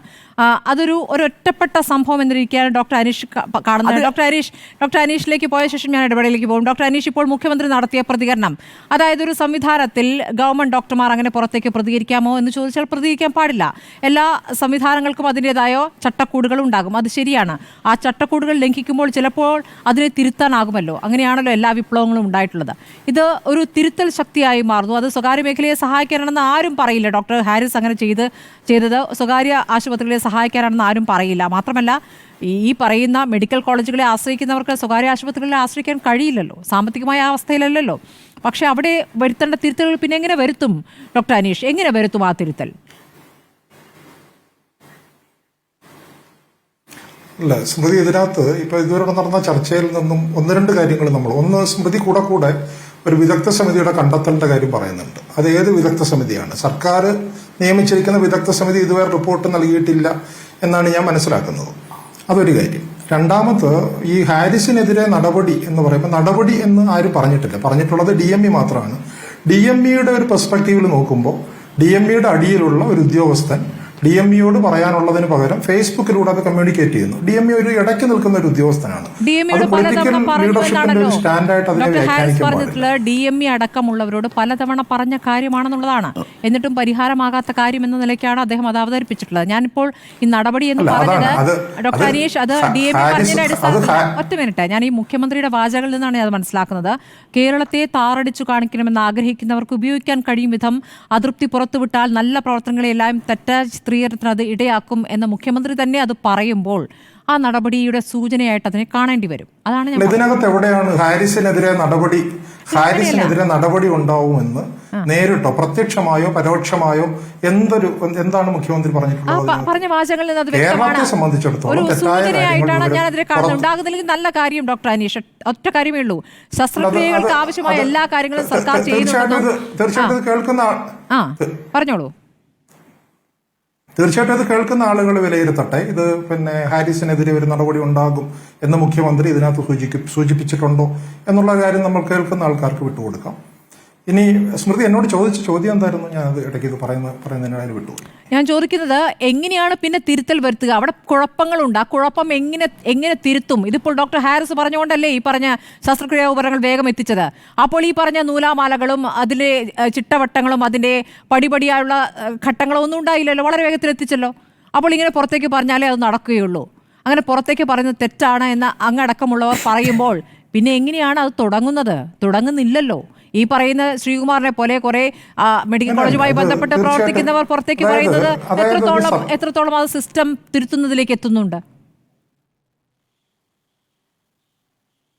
അല്ല, ഒരു സംവിധാനം പ്രവർത്തിക്കുന്നത് തീർച്ചയായിട്ടും ഫേസ്ബുക്കിലൂടെ കാര്യങ്ങൾ പറയുന്നതിലൂടെ അല്ല. ഞാൻ ഈ ഒരു കാര്യത്തിനെ പറ്റി അല്ല പറയുന്നത്. ഈ രീതിയിലല്ല പ്രവർത്തിക്കേണ്ടത് എന്നുള്ളതിൽ ഈ ചർച്ചയിൽ നിൽക്കുന്ന ആരെങ്കിലും അഭിപ്രായ വ്യത്യാസം ഉണ്ടാകുമെന്ന് ഞാൻ കരുതുന്നില്ല. ഓരോരുത്തരും അവരുടെ അനുഭവങ്ങൾ ഫേസ്ബുക്കിലൂടെ പുറത്തേക്ക് പറയുകയും അതനുസരിച്ച് സിസ്റ്റം കാര്യങ്ങൾ തിരുത്തുകയും ചെയ്യുന്ന രീതി അല്ലല്ലോ വേണ്ടത്. പക്ഷേ ഇത് തീർച്ചയായിട്ടും ഇത് പരിശോധിക്കപ്പെടേണ്ടതാണ്. ഇത് ഒറ്റപ്പെട്ട ഒരു സംഭവമാണോ? ഇതിനകത്ത് എത്രത്തോളം വാസ്തവമുണ്ട്? ഇത് മറ്റ് ഡിപ്പാർട്ട്മെന്റുകളിൽ ഇങ്ങനെയാണോ? തുടങ്ങിയ കാര്യങ്ങൾ പുറത്തു വന്നതിന് ശേഷം തീർച്ചയായിട്ടും ഒരു ചർച്ച നടത്തേണ്ടതാണ്. പക്ഷെ ഇപ്പോൾ കേരളത്തിലെ പ്രധാനപ്പെട്ട ന്യൂസ് പേപ്പർ ഇന്ന് കൊടുത്തൊരു വാർത്ത, മെഡിക്കൽ കോളേജുകളിൽ നിന്ന് ഉപകരണങ്ങൾ വാങ്ങാനായി നിങ്ങൾ പുറത്തു പോയിട്ടുണ്ടെങ്കിൽ നിങ്ങൾ ഇന്ന നമ്പറിൽ വിളിച്ച് പറയുക എന്നുള്ളതാണ്. അത്തരത്തിലുള്ള അനുഭവങ്ങൾ ഉള്ളവരെക്കാൾ ഏറിയ കൂടും മെഡിക്കൽ കോളേജിൽ നിന്ന് തന്നെ ഉപകരണങ്ങൾ സ്വീകരിച്ചിട്ടുള്ളവരും. നേരത്തെ ഫസൽ സാർ പറഞ്ഞതുപോലെ പ്രൈവറ്റ് മെഡിക്കൽ ഹോസ്പിറ്റലിൽ പോകുമ്പോൾ അമിതമായിട്ടുള്ള ചികിത്സാ ചെലവ് താങ്ങാനാകാതെ മെഡിക്കൽ കോളേജിൽ ചികിത്സ തേടിയിട്ടുള്ള ഒട്ടനവധി ആളുകളുണ്ട്. നമ്മൾ അനുഭവങ്ങൾ പറയുമ്പോൾ എല്ലാവരുടെയും അനുഭവങ്ങൾ ശരി, ഞാൻ കുറച്ചുപേരുടെ അനുഭവങ്ങൾ ഡോക്ടർ അനീഷ് ഞാൻ വായിക്കാം. തിരുവനന്തപുരം മെഡിക്കൽ കോളേജിൽ നിന്ന് ബുദ്ധിമുട്ട് നേരിട്ട ഒരാൾ അനഘയ്ക്ക് വൃക്കയ്ക്ക് സ്റ്റെൻഡ് ഇട്ടു. ബുദ്ധിമുട്ട് നേരിട്ട എന്നുള്ള ആ വാക്ക് നോക്കൂ. തിരുവനന്തപുരം മെഡിക്കൽ കോളേജിൽ നിന്നുള്ള അനുഭവം എന്ന് വേണം പറയാൻ. ബുദ്ധിമുട്ട് നേരിട്ട അനുഭവങ്ങൾ എന്ന് പറഞ്ഞാൽ ആളുകൾ ബുദ്ധിമുട്ടുകൾ മാത്രമേ പറയുള്ളൂ. അല്ല, ബുദ്ധിമുട്ടിനെ കുറിച്ചാണല്ലോ അവർ പറയുക. അല്ല, നല്ല കാര്യങ്ങളെ കുറിച്ച് പറയുന്നത് നല്ല കാര്യം തന്നെ. മെഡിക്കൽ കോളേജ് നന്നായി നടക്കുന്നെങ്കിൽ അതാണല്ലോ നമ്മൾ എല്ലാവരും ആഗ്രഹിക്കുന്നത്. നേരത്തെ ഡോക്ടർ ഫസൽ ഗഫൂർ പറഞ്ഞ പോലെ മികച്ച ഡോക്ടർമാരുണ്ട് എന്നുള്ള കാര്യത്തിൽ ഒരു തർക്കവുമില്ല. പക്ഷേ മന്ത്രിമാരടക്കം മുഖ്യമന്ത്രി അടക്കം വിദേശത്തേക്ക് ചികിത്സയ്ക്ക് പോകുന്നതിന്റെ കാരണം എന്താണ് എന്ന ചോദ്യം ഡോക്ടർ എം എൻ കാരശ്ശേരിയും ചോദിക്കുകയാണല്ലോ. ഞാൻ ആ അനുഭവസ്ഥരുടെ വിവരങ്ങൾ ഒന്ന് ഞാൻ ഇടവേളയ്ക്ക് ശേഷം പറയാം. അതിൽ ബാക്കി എല്ലാവരുടെയും പ്രതികരണങ്ങൾ അറിയേണ്ടത്. ഡോക്ടർ അനീഷ്, താങ്കൾ പറയുന്നത് നല്ല ഉദ്ദേശത്തോടു കൂടിയാണെന്ന് അറിയാം. മെഡിക്കൽ കോളേജുകളെ കരിവാരി തേക്കുക എന്നൊരു ഉദ്ദേശം നമ്മുടെ ചർച്ചയ്ക്കില്ല. അത് ഞാൻ പറയുന്ന ഒറ്റ കാര്യമേ ഉള്ളൂ. നമ്മൾ പറയുമ്പോൾ കേരളത്തിന്റെ പൊതുജനാരോഗ്യ രംഗം ശക്തമായി സൂക്ഷിക്കേണ്ടത് ഇവിടെയുള്ള സാധാരണക്കാരായിട്ടുള്ള പാവപ്പെട്ടവരുടെ ആവശ്യമാണ്. അതുകൊണ്ട് ചർച്ച ചെയ്യുമ്പോൾ ശക്തമായിട്ടല്ല അത് പ്രവർത്തിക്കുന്നത്. അതിന് ഒരുപാട് പോരായ്മകളുണ്ട്. രോഗികൾ ബുദ്ധിമുട്ടുന്നു എന്ന വിഷയം വരുമ്പോൾ അത് ആര് പരിഹരിക്കും? പോരായ്മകൾ കൃത്യമായി വിലയിരുത്താതെ ഏതെങ്കിലും കാര്യങ്ങൾ മുൻനിർത്തി പോരായ്മ ഉണ്ട് എന്ന് പറയുന്നത് പോലും തെറ്റായിട്ടുള്ള സന്ദേശമാണ് പുറത്തേക്ക് കൊടുക്കുക. ഞാൻ ചോദിക്കുന്നത് രോഗികൾക്ക് പറഞ്ഞുകൂടെ? ഇപ്പൊ ഡോക്ടർ ഹാരിസ് ചിറക്കൽ പറഞ്ഞ തെറ്റാണെന്ന് പറയും. രോഗികൾ അവരുടെ അനുഭവം പറയുകയാണ്. Doctor P S Shahjahan, medical കോളേജിലേക്ക് ചികിത്സയ്ക്കായി ശസ്ത്രക്രിയയ്ക്കായി വരുന്നവർക്ക് പലപ്പോഴും ദുരനുഭവങ്ങൾ ഉണ്ടാകുന്നു എന്നുള്ളൊരു സാഹചര്യം അവിടെ നിൽക്കുകയാണ്. എല്ലാവർക്കും എന്ന് പറയുന്നില്ല. ശാസ്താംകോട്ട സ്വദേശിയായ നിഖിൽ രവി ആശുപത്രിയുടെ ദുരവസ്ഥ പറഞ്ഞത് എങ്ങനെയാണ്? അദ്ദേഹത്തിന് ഹൃദയ സംബന്ധമായ സർജറിക്ക് 1.5 ലക്ഷം രൂപ ചെലവായി. സർജറിക്ക് ആവശ്യമായ 60-ലധികം സാധനങ്ങൾ അദ്ദേഹത്തിന് പുറത്തു നിന്ന് വാങ്ങേണ്ടി വന്നു എന്നുള്ളതാണ്. വേറെയുമുണ്ട്. അവിടെ ഒരു രോഗിയുടെ കാര്യം, ചികിത്സയ്ക്കായി ചിലവായ തുക അതിൻ്റെ കടം വീട്ടാൻ വീട് വിൽപ്പനയ്ക്ക് വെക്കേണ്ടി വന്നു എന്നുള്ളതാണ്. ഹൃദയാഘാതത്തെ തുടർന്നാണ് അനിൽ ചികിത്സ തേടിയത്. നാട്ടുകാരിൽ നിന്ന് കടം വാങ്ങിയിട്ടാണ് ചികിത്സ നടത്തിയത്. അതും മെഡിക്കൽ കോളേജിലെ അനുഭവമാണ് പറയുന്നത്. വേറെയുമുണ്ട്. ശസ്ത്രക്രിയ ഉപകരണമില്ലാത്തതിനാൽ ദുരിതത്തിലായത് അനഘ എന്ന രോഗി. വൃക്കയിലിട്ട സ്റ്റെൻറ്റുമായിട്ട് അനഘ മാസങ്ങൾ തള്ളി നീക്കി. അതായത് ഒരാഴ്ചയ്ക്കുള്ളിൽ ആ സ്റ്റെൻറ്റ് നീക്കേണ്ടതായിരുന്നു. പക്ഷെ 4 മാസം കഴിഞ്ഞിട്ടാണ് ആ സ്റ്റെൻറ്റ് എടുത്തത് എന്ന് പറയുന്നു. അപ്പോൾ അതിലും അനാസ്ഥയായി ചൂണ്ടിക്കാണിക്കുന്നു. അങ്ങനെ ഒരുപാട് കഥകൾ ഓരോരുത്തരായി പറയുകയാണ്. അപ്പോൾ ഒരാഴ്ചത്തേക്ക് എന്ന് പറഞ്ഞ് ഇട്ട സ്റ്റെൻറ്റ് അനഘ വേദന സഹിച്ചുകൊണ്ട് 4 മാസം കൊണ്ട് നടന്നു എന്നാണ് അവർ പറയുന്നത്. വേറെയുമുണ്ട്. 68-കാരി ആരിഫ ബീവി, അവരുടെ 2 കാലിനും ഒടിവ് പറ്റി. ശസ്ത്രക്രിയ നടത്തണമെങ്കിൽ കാർഡിയോ ഒപിയിൽ നിന്നും ഫിറ്റ്നസ് സർട്ടിഫിക്കറ്റ് വേണം. ജൂൺ 25-ാം തീയതി നൽകാമെന്ന് പറഞ്ഞ സർട്ടിഫിക്കറ്റ് ഇതുവരെയും ലഭിച്ചിട്ടില്ല. അതായത് അടിയന്തരമായ ശസ്ത്രക്രിയ നടത്തേണ്ടവർക്കും അത് നടക്കാത്ത സാഹചര്യമുണ്ട്. ഇതൊക്കെ തന്നെ അവിടെയുള്ള പോരായ്മകളുടെ ചില ഉദാഹരണങ്ങൾ മാത്രമല്ലേ? അതപ്പോൾ അങ്ങനെയൊന്നും ഇല്ല എന്ന രൂപത്തിൽ എങ്ങനെ മൂടി വെക്കാൻ പറ്റും ഡോക്ടർ പി എസ് ഷാജഹാൻ? അല്ല, ഇത് മൂടി വെക്കുന്നതോ മൂടി വെക്കാത്തതോ അല്ല പ്രശ്നം. നമ്മുടെ നാട്ടിലെ മെഡിക്കൽ കോളേജുകളിൽ നമ്മൾ വളരെ വലിയ തിരക്കാണ് അനുഭവപ്പെടുന്നത് എല്ലാ ഡിപ്പാർട്ട്മെന്റുകളിലും. അതിനനുസൃതമായ സൗകര്യങ്ങൾ നമുക്ക് എത്രത്തോളം കൊടുക്കാൻ പറ്റുന്നു എന്നുള്ളത് നമ്മളൊരു ഓഡിറ്റിങ്ങിന് വിധേയമാക്കേണ്ട കാലം കഴിഞ്ഞു. ശരിക്കും പറഞ്ഞിട്ടുണ്ടെങ്കിൽ നമ്മൾ മുൻഗണനാക്രമം നിശ്ചയിച്ചുകൊണ്ട് അത്യാവശ്യം, ആവശ്യം, അഭികാമ്യം എന്ന രീതിയിൽ കാര്യങ്ങളെ സമീപിച്ചാൽ മാത്രമേ നമ്മൾക്ക് ഇതിന് പരിഹാരമാവൂ. അപ്പോൾ അത് ഇതുവരെ സമീപിക്കുന്നില്ല എന്നല്ലേ അതിന്റെ അർത്ഥം? ഡോക്ടർ പി എസ് ഷാജഹാൻ, അതൊക്കെ പ്രാഥമികമായി ചെയ്യേണ്ട കാര്യങ്ങളല്ലേ? അത് ചെയ്യുന്നില്ല എന്നല്ലേ അർത്ഥം? അങ്ങനെ പറയാൻ പറ്റില്ല. ഇപ്പൊ നമ്മൾക്ക് ഓരോ മെഡിക്കൽ കോളേജിലെയും കേരളത്തിലെ ഇപ്പൊ മറ്റ് നിരവധി ഡിപ്പാർട്ട്മെന്റിലെ പ്രശ്നങ്ങൾ താങ്കൾ സൂചിപ്പിച്ചു, പലരുടെയും പ്രശ്നം വെച്ചു. അപ്പോൾ ഇതിനെല്ലാം ഒരു പരിഹാരം ഉണ്ടാക്കുക എന്നത് വെച്ചിട്ട് ഒരു ഓഡിറ്റിംഗ്, നമ്മുടെ ആശുപത്രികളിൽ എത്രത്തോളം താമസം വരുന്നുണ്ട്, അല്ലെങ്കിൽ അത്യാവശ്യമായിട്ടുള്ള കേസുകൾ പെട്ടെന്ന് ചെയ്യാൻ നമുക്ക് പറ്റുന്നുണ്ടോ എന്നുള്ളതിനെ കുറിച്ചൊരു സംസ്ഥാന വ്യാപകമായിട്ടൊരു ഓഡിറ്റിങ്ങിന് വിധേയമാക്കണമെന്നാണ് നമ്മൾ KGMCT ഇതിനെക്കുറിച്ച് പറയാനുള്ളത്. അല്ലാതെ ഇപ്പം ഈ പറയുന്നത് പോലെ കുറെ പരാതികൾ ഉണ്ട് എന്നതുകൊണ്ട് മാത്രം വളരെ വലിയ ഒരു ആരോഗ്യ രംഗത്തെ ചെറുതാക്കി കാണുന്നതിൽ യാതൊരു അർത്ഥവുമില്ല. അത് ശരിയുമല്ല എന്നാണ് എൻ്റെ അഭിപ്രായം. ഈ പറയുന്നതൊന്നും തെറ്റാണെന്നോ, ഈ രോഗികളിൽ പറയുന്ന വാദം ഒന്നും തെറ്റാണെന്നോ സ്ഥാപിക്കാനല്ല ഞാൻ ശ്രമിക്കുന്നത്. എന്നാൽ ഈ ആയിരക്കണക്കിന് രോഗികൾ വന്നു പോകുന്നിടത്ത് കുറച്ച് പരാതികൾ ഉണ്ടാകുന്നുണ്ട്, ഇല്ല എന്ന് ഞാൻ പറയുന്നില്ല. പക്ഷേ അത് നമ്മുടെ ഒരു ആരോഗ്യരംഗത്തിന്റെ പ്രതിച്ഛായ, അല്ലെങ്കിൽ ആശുപത്രികളിൽ കാര്യമായിട്ടൊന്നും നടക്കുന്നില്ല എന്നൊരു ചിത്രം ഉണ്ടാവരുത് എന്നാണ് ഞാൻ പറയുന്നത്. ഡോക്ടർ എം എൻ കാരശ്ശേരി എത്രത്തോളം അതിനോട് യോജിക്കുന്നുണ്ട്? ഇപ്പോൾ പല രോഗികളും അവരുടെ അനുഭവങ്ങളാണ് വിവരിച്ചത്. അത് പലപ്പോഴും ആശുപത്രിക്ക് ഫണ്ടില്ല, ഈ പറയുന്ന ഉപകരണങ്ങൾ അവിടെ കിട്ടാനില്ല, ഫണ്ടില്ലാത്തതുകൊണ്ട് ഉപകരണങ്ങൾ വാങ്ങുന്നില്ല, അപ്പോൾ ഈ പറയുന്ന ആത്യന്തികമായ അടിസ്ഥാനപരമായി വേണ്ട സാധനങ്ങൾ അവിടെ ഇല്ല, അതിനുള്ള ഫണ്ട് അവിടേക്ക് എത്തുന്നില്ല എന്നുള്ള വിഷയം അവിടെ നിൽക്കുന്നു, സ്റ്റാഫ് ഇല്ലാത്ത പ്രശ്നം അവിടെ നിൽക്കുന്നു. ഇതൊക്കെ പലപ്പോഴായി ഡോക്ടർമാരെ സംഘടനാ പ്രതിനിധികൾ തന്നെ പറഞ്ഞിട്ടുണ്ട്. ഈ ഡോക്ടർമാർ, വിദഗ്ധരായ ഡോക്ടർമാർ എന്നപ്പോൾ നമ്മൾ പുകഴ്ത്തുന്ന ഡോക്ടർമാർ തന്നെ ഓവർ ടൈം പണിയെടുക്കുന്നുണ്ട്. അതുകൊണ്ടാണ് അവിടെയുള്ള പാവപ്പെട്ട രോഗികൾക്ക് കുറച്ചെങ്കിലും അവർക്ക് ഗുണം ചെയ്യുന്ന രൂപത്തിലേക്ക് കാര്യങ്ങൾ കൊണ്ടുപോകാൻ സാധിക്കുന്നത്. അപ്പോൾ ഈ സിസ്റ്റത്തെ തിരുത്താൻ, സിസ്റ്റത്തിന് വേഗം കൂട്ടാൻ, സിസ്റ്റത്തിനെ ഒരു കൃത്യമായ ഒരു ചട്ടക്കൂട് ഉണ്ടാക്കാൻ ആര് പ്രവർത്തിക്കുമെന്നൊരു ചോദ്യം അവിടെ നിൽക്കുകയാണല്ലോ. സ്മൃതി, ഈ സ്വകാര്യ മേഖലയെ സഹായിക്കാനാണ് ഈ വിവാദം ഉണ്ടാക്കിയത് എന്ന് പറയുന്നതോ ആലോചിക്കുന്നതോ ഡോക്ടർ ഹാരിസ് ചെറക്കലിൻ്റെ ആത്മാർത്ഥതയെ ചോദ്യം ചെയ്യലാണ്. അങ്ങേയറ്റത്തെ നന്ദികേടാണത്. കാരണം സ്വകാര്യ മേഖലയിൽ നിന്ന് ഞാൻ കേട്ടത് ശരിയാണെങ്കിൽ അദ്ദേഹം ദുബായിലെ വലിയൊരു ആശുപത്രിയിൽ വലിയ ശമ്പളം വാങ്ങുന്നിടത്ത് അദ്ദേഹം തിരുവനന്തപുരം മെഡിക്കൽ കോളേജിലേക്ക് മടങ്ങി വന്ന ഒരാളാണ്. അദ്ദേഹത്തിന് സ്വകാര്യ ആശുപത്രിയിൽ പോകാമല്ലോ, അദ്ദേഹം ഗംഭീരനായ ഡോക്ടറാണെന്ന് എല്ലാവരും പറയുന്നുണ്ട്. അപ്പോൾ ഇതിനൊരർത്ഥമില്ല ഈ പറയുന്നതിന്. പിന്നെ വിമർശിക്കാൻ പാടില്ല, കാര്യങ്ങൾ തുറന്നു പറയാൻ പാടില്ല എന്ന് പറഞ്ഞാൽ ഇതെങ്ങനെയാണ് അത് തീർക്കുക? ഇതിങ്ങനെ മൂടി വയ്ക്കണം എന്നാണ് ഈ പറയുന്നത്. സിസ്റ്റത്തിന് പുറത്ത് കിടക്കേണ്ടി വരും. അദ്ദേഹത്തിൻ്റെ ആത്മാർത്ഥത കൊണ്ടാണ് എത്രയോ കാലം അദ്ദേഹം ഇങ്ങനെ ജോലി ചെയ്തു. അത് വാക്യം വീണ്ടും ആവർത്തിക്കുകയാണ്, നടന്ന് ചെരുപ്പ് തേഞ്ഞു എന്ന് പറഞ്ഞാൽ എത്രയോ ഉന്നത അധികാരികളുടെ അടുത്ത് ചെന്ന് പറഞ്ഞിട്ട് നടന്നില്ല. അപ്പോൾ ഇത് ഒറ്റപ്പെട്ട സംഭവമാണ് എന്ന് പറയുന്നത് അങ്ങേയറ്റത്തെ അവാസ്തവമാണ്. അത് ജനങ്ങളെ നിന്ദിക്കലാണ്. അവരുടെ കഷ്ടപ്പാടുകളെ, അവരുടെ ദുരിതങ്ങളെ, അവരുടെ കഷ്ടാവസ്ഥയെ രാഷ്ട്രീയമായ ആവശ്യത്തിന് വേണ്ടിയിട്ട് മാനിപ്പുലേറ്റ് ചെയ്യാണ്. അങ്ങനെ പറയാൻ പാടില്ല. കാരണം ഗവൺമെൻറ് ചെയ്യേണ്ടത് എന്താണ്? കഴിഞ്ഞ വേഗം അത് പരിഹരിക്കുക, എന്നിട്ട് അദ്ദേഹത്തിന് ഒരു ഗുഡ് സർവീസ് എൻട്രി കൊടുക്കുകയാണ് വേണ്ടത്. അല്ലാതെ അദ്ദേഹത്തെ വിമർശിക്കുക. അപ്പോൾ ഇതിപ്പോൾ രാഷ്ട്രീയമാക്കിയാൽ വളരെ എളുപ്പമാണ്. കാരണം ഇത് LDFിനോടുള്ള വിരോധം കൊണ്ട് പറയാന്ന് പറഞ്ഞാൽ സംഗതി തീർന്നു. അല്ലെങ്കിൽ ഇനിയിപ്പോൾ വല്ല ജാതിയും മതവും പറയാം, അല്ലെ വല്ല പ്രാദേശികത പറയാം, അല്ലെ വല്ലവരോട് കൈക്കൂലി വാങ്ങിയിട്ടാന്ന് പറഞ്ഞാൽ നമ്മുടെ നാട്ടിൽ അങ്ങനെയാണ് കാര്യങ്ങൾ. ഇതിപ്പോൾ തിരുവനന്തപുരം മെഡിക്കൽ കോളേജിൽ മാത്രം അവസ്ഥയല്ലല്ലോ. വിവിധ മെഡിക്കൽ കോളേജുകൾ പരിശോധിച്ചാൽ നമുക്ക് സമാനമായ പരാതികൾ അല്ലെങ്കിൽ അതിലും കൂടിയ തരത്തിലുള്ള പരാതികൾ കാണാം. ഇപ്പോൾ കോഴിക്കോട് മെഡിക്കൽ കോളേജിൽ മരുന്ന് കിട്ടാനില്ല എന്നുള്ളത് കുറച്ച് കാലമായി പറഞ്ഞു കേൾക്കുന്ന ഒരു പരാതിയാണ്. മരുന്ന് കിട്ടാത്തതാണ്, കമ്പനികൾക്ക് പണം കൊടുക്കുന്നില്ല, അപ്പോൾ മരുന്ന് വിതരണം ചെയ്യുന്നില്ല, നിർത്തിവെക്കുന്നു. ഈ തരത്തിൽ രോഗികൾക്ക് പുറത്തുനിന്ന് മരുന്ന് എഴുതി കൊടുക്കാൻ വേണ്ടി ഒരു മെഡിക്കൽ കോളേജ് വേണ്ടല്ലോ എന്നൊരു ചോദ്യവും ഉയരുമല്ലോ.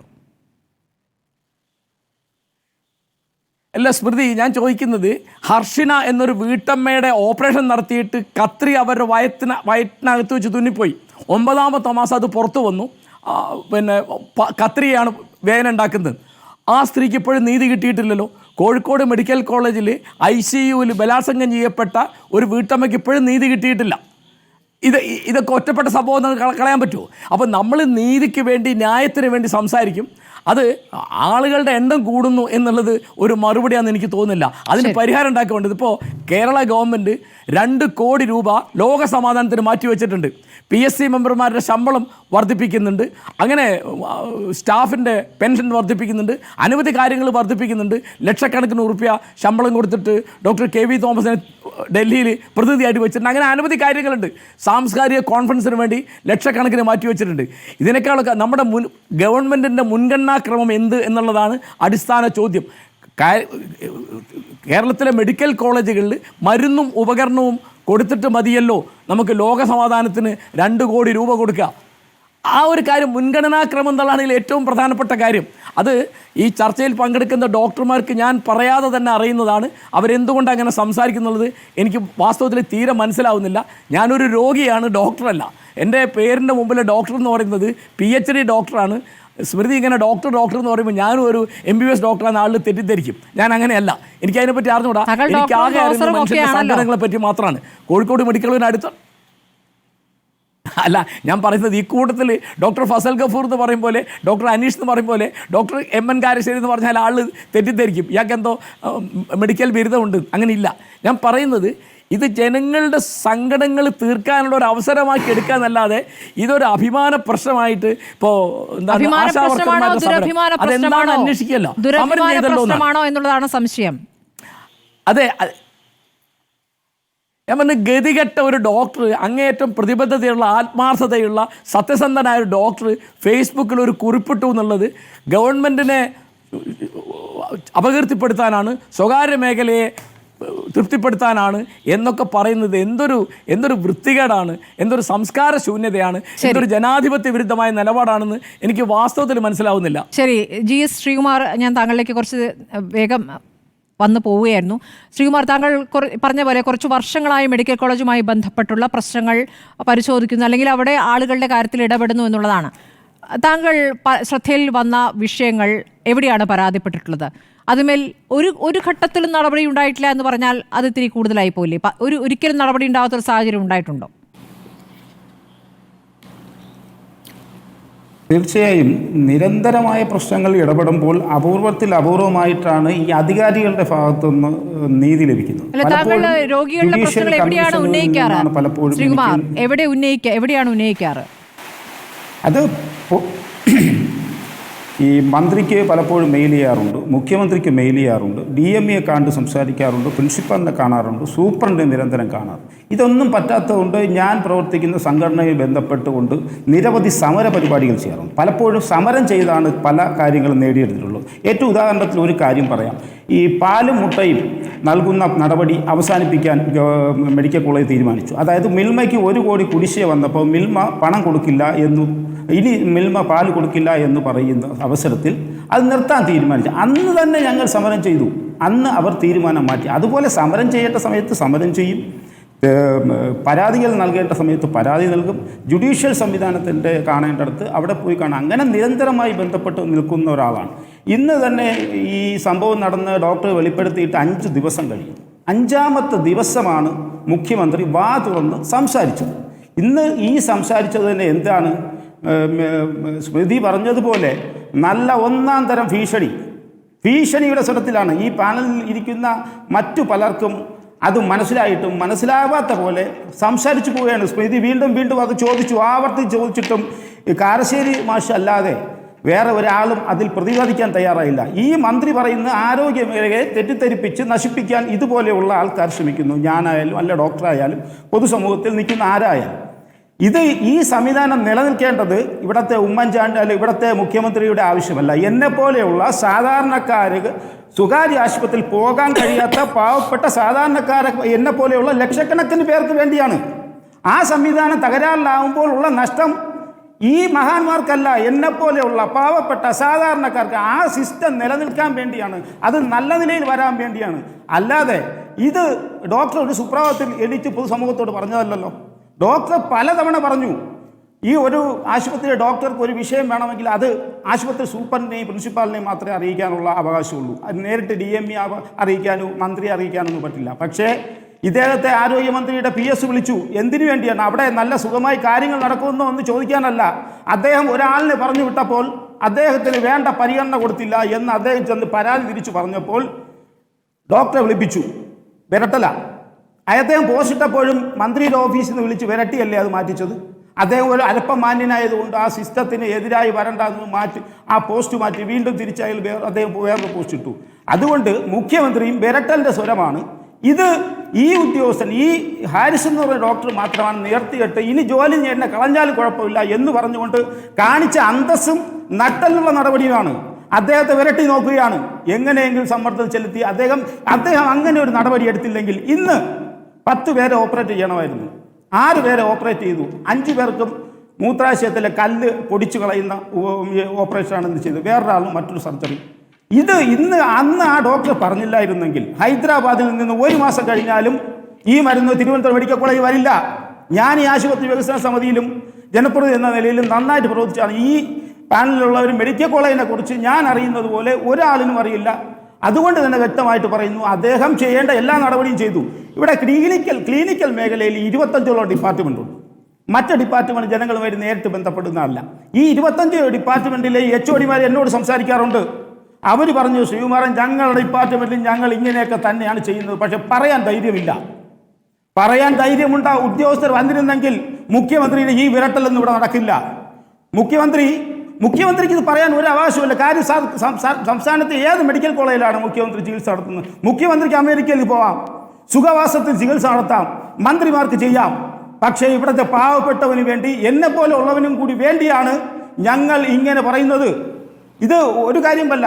ഈ ഓങ്കോളജി ഡിപ്പാർട്ട്മെൻറ്റിൽ ഞാൻ ഒരു കാര്യം കൂടെ പറയാം. ഓങ്കോളജി ഡിപ്പാർട്ട്മെൻറ്റ് തൈറോയ്ഡ് ക്യാൻസറിന് ചികിത്സയുണ്ട്. അത് റേഡിയേഷൻ നടത്താറുണ്ട്. ഓപ്പറേഷൻ ചെയ്തതിന് മുമ്പ് റേഡിയേഷൻ നടത്താറുണ്ട്. എനിക്കറിയാവുന്ന ഒരാൾ അവിടെ ചെന്നു റേഡിയേഷൻ ചികിത്സയ്ക്ക് എന്നപ്പോൾ അവിടെ ഡോക്ടർ തന്നെ പറയുകയാണ്, ഈ ചികിത്സ റേഡിയേഷൻ നടത്താനുള്ള ഉപകരണം ഇവിടെ തിരുവനന്തപുരം മെഡിക്കൽ കോളേജിലില്ല. അത് കോഴിക്കോട് മെഡിക്കൽ കോളേജിൽ മാത്രമേ ഉള്ളൂ. ചെറിയ തരത്തിലുള്ള റേഡിയേഷൻ നടത്താനുള്ള ചെറിയ ഉപകരണമുണ്ട്. വലിയ തരത്തിലുള്ള പവർ ഉപയോഗിച്ച് കൊടുക്കുക radiation mission Thiruvananthapuram oncology department ഇല്ല. അവർ കോഴിക്കോട് പോയി. കോഴിക്കോട് ചെന്നപ്പോൾ ഡോക്ടർ കണ്ടു, പരിശോധിച്ചു, ഡേറ്റ് ഇട്ട് കൊടുത്തു. 6 മാസം കഴിഞ്ഞ്. അപ്പം ഇത് ഞങ്ങൾ പറയണ്ടേ? ഇത് ഞങ്ങളല്ലാതെ വേറെ ഏത് ഉദ്യോഗസ്ഥൻ വന്ന് പറയും?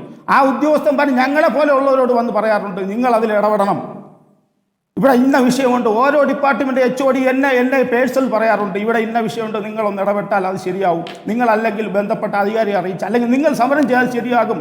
അത് ഈ മുഖ്യമന്ത്രി എത്ര വരട്ടിയാലും അവർ ഞങ്ങളെപ്പോലെയുള്ള പൊതുപ്രവർത്തകരോട്, ധാർമ്മിക ഉത്തരവാദിത്തമുള്ള ഞങ്ങളെപ്പോലെയുള്ള പൊതുപ്രവർത്തകരോട് പറയും, ഞങ്ങളത് ഏറ്റെടുക്കും, ഞങ്ങൾ അവിടെ സമരം ചെയ്യണമെങ്കിൽ സമരം ചെയ്യും, ഞങ്ങൾ കോടതിയിൽ പോകണമെങ്കിൽ കോടതിയിൽ പോകും.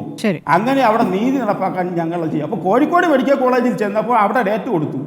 ആ ചികിത്സാ സംവിധാനം RCCയിലുണ്ടോ എന്ന് ഞാൻ അന്വേഷിച്ചു. RCCയിലില്ല. RCCയിലുള്ള പേഷ്യൻറ്റ് കോഴിക്കോട് പോകേണ്ട ഗതികേടാണ്. നമ്പർ 1 കേരളമെന്ന് ആരോഗ്യമന്ത്രി പറയുന്ന ഈ കേരളം, ആരോഗ്യമന്ത്രി കേരളത്തിലെ മെഡിക്കൽ കോളേജ് ചികിത്സിക്കുന്നില്ല. ഇത് എല്ലാ ഡിപ്പാർട്ട്മെൻറ്റും സംഭവിക്കുന്നത്. എന്നിട്ട് ഇന്നലെ വന്ന് ആരോഗ്യമന്ത്രി കുറേ തള്ളലുകൊണ്ട് തള്ളുന്നുണ്ട്. 800 കോടിയുടെ മാസ്റ്റർ പ്ലാൻ വികസനം കിഫ്ബി ഫണ്ടിൽ നിന്ന് തിരുവനന്തപുരം മെഡിക്കൽ കോളേജിൽ ചെലവഴിച്ചു പോയി. ഇത് കേൾക്കാൻ സാധാരണ ജനം വിശ്വസിക്കില്ലേ? ഇവിടെ ഇങ്ങനെയൊക്കെ 800 കോടിയുടെ വികസനം നടന്നില്ലേ എന്ന് വിചാരിക്കില്ലേ? അവിടെ രാത്രിയും പകലുമുള്ള എനിക്കറിയാം. അവിടെ ആകെ നടന്നത് 120 കോടി രൂപയുടെ വികസന പ്രവർത്തനം. ഇപ്പോൾ ആ മാസ്റ്റർ പ്ലാൻ പദ്ധതി തന്നെ നിലവിലില്ല. അങ്ങനെ അതിൻ്റെ ഒരു മീറ്റിംഗ് കൂടിയിട്ട് വർഷങ്ങളും മാസങ്ങളും ആവുന്നു. കിഫ്ബിയിൽ നിന്നും പൈസ അവിടെ കിട്ടാനില്ല.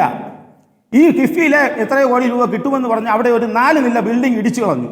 14, 15, 16, 17, 18 അങ്ങനെയുള്ള 4 നില ബിൽഡിംഗ് ഇടിച്ചു കളഞ്ഞു. ഒരു ബേൺസ് ICU അതിനകത്തുണ്ടായിരുന്നു. ഇത് ഇടിച്ചു കളഞ്ഞിട്ട് ഇന്ന് 3 വർഷം കഴിയുകയാണ്.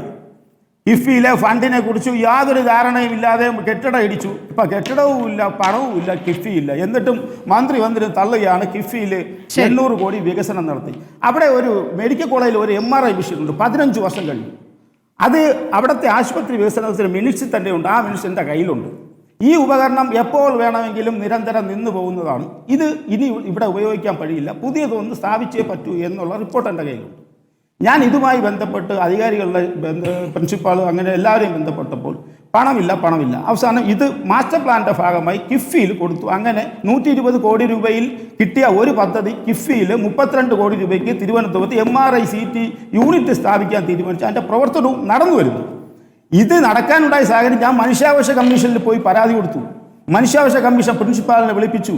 പ്രിൻസിപ്പാൾ റിപ്പോർട്ട് കൊടുത്തു. ആ റിപ്പോർട്ട് എൻ്റെ കയ്യിലുണ്ട്. 2022 കൊടുത്ത റിപ്പോർട്ട്. ഞങ്ങൾ ഉടൻ തന്നെ MRI CT പൂർത്തീകരിക്കും. അതിന് കിഫ്ബിയിൽ നിന്ന് മാസ്റ്റർ പ്ലാന്റെ ഭാഗമായി 32 കോടി രൂപ ഞങ്ങൾ അനുവദിച്ചിട്ടുണ്ട്. ഞങ്ങൾ ഉടൻ തന്നെ ചെയ്യും. ആ പേപ്പർ എൻ്റെ കയ്യിലുണ്ട്. 2022 തന്ന ഉറപ്പാണ്. ആ ഉറപ്പ് 25 ആയപ്പോൾ അത് നടക്കും എന്ന് ഏകദേശം ഉറപ്പായിട്ടുണ്ട്. അതിന്റെ 3/4 ഭാഗം പണിയും കഴിഞ്ഞു. അങ്ങനെ ഞങ്ങൾ എന്നെ പോലെയുള്ള പ്രവർത്തകർ മനുഷ്യാവകാശ കമ്മീഷനിൽ പോകും. ഞാൻ കിഫ്ബിയിലെ ഉദ്യോഗസ്ഥരെ നിരന്തരം ഞാൻ വിളിച്ചിട്ടുണ്ട്. എനിക്ക് പ്രത്യേകിച്ച് അവകാശവും അധികാരമൊന്നുമില്ല. പക്ഷെ ഒരു പൊതുപ്രവർത്തനം ഈ സർക്കാർ സംവിധാനത്തിൽ ഏത് ഓഫീസിലെ ഏത് ഉദ്യോഗസ്ഥരെ വിളിക്കാനുള്ള അവകാശമുണ്ട്. അല്ലാതെ മുഖ്യമന്ത്രി ഈ ഉദ്യോഗസ്ഥനെ വിരട്ടാനാണ്. ഇദ്ദേഹത്തിന് നടപടിയെടുത്താൽ പോലും. ഡോക്ടർ അനീഷ്, ഇപ്പോൾ ശ്രീകുമാർ പറഞ്ഞ ഒന്നിലധികം പരാതികൾ, അതിന്റെ സ്വഭാവം താങ്കൾ കണ്ടല്ലോ. എന്താണ് ഈ ഘട്ടത്തിൽ പറയാനുള്ളത്? അതോടൊപ്പം നേരത്തെ രോഗികളുടേതായി വന്ന പ്രതികരണങ്ങൾ ഞാൻ അങ്ങേക്ക് വായിച്ചു കേൾപ്പിക്കുകയും ചെയ്തു.